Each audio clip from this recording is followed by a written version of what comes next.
So one night, this girl is sitting on the curb outside her house, and she's chatting with a friend. And suddenly, this guy walks up behind her and he's like, "Are you Martha?" And she's like, "Yeah." And then the guy, he reaches into his hoodie pocket and he pulls out a pew-pew and bang, he unalives her.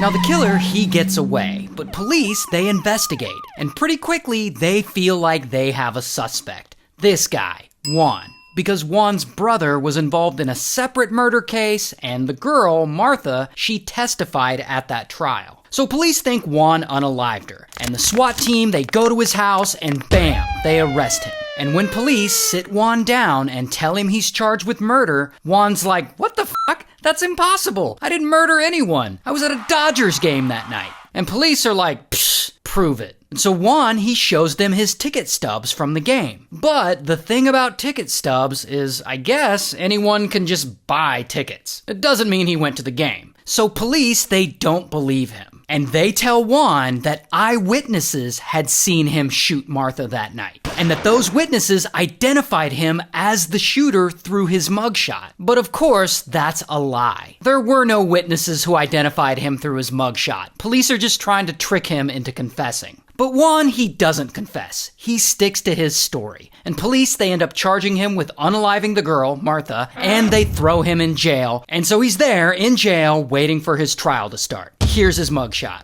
Now during this time, Juan's lawyer, this guy, Todd knows Juan had nothing to do with Martha's murder. But this is going to be a really hard thing to prove. And to make it worse, they're going up against this really hard ass of a prosecuting attorney who has allegedly never lost a case and who always pushes for the death penalty. So if Juan loses this, he's fucked. Now, Major League Baseball games are usually televised, so Todd, he starts getting a hold of as much TV footage of the Dodgers game from that night as he can. And he starts scrubbing through it, trying to make out the faces in the crowd, looking for any sign of Juan. But Juan is just nowhere to be found. And so Todd, he goes back to Juan and he pushes him to remember something, anything else from that night, anything that can help prove he was there at the game. And then Juan finally remembers something. He remembers seeing this comedian at the game, Bob Einstein, aka Super Dave, aka Marty Funkhauser from the TV show Curb Your Enthusiasm. He is there. In fact, Juan remembers that not only was Bob Einstein there, but he was actually sitting in the same section as him.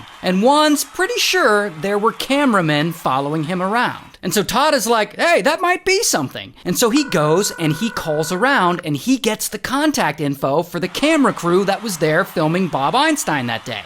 And that camera crew is HBO. And they were there that day filming an episode of Curb Your Enthusiasm with this guy, Larry David. And so Larry David and his producers, they agree to let Todd come down and look through all the unreleased B-roll footage they shot that day to help his client out. And so, a few days later, bam, Todd is there at HBO headquarters, sitting next to Larry David, scrubbing through unreleased footage of Curb Your Enthusiasm, and looking for any sign that Juan was at the game. And so they're there, combing through this footage, and suddenly, boom, Todd spots something on the screen. And it's Juan, just sitting there in the stands, hanging out at the game. And Todd knows that this news is pretty good.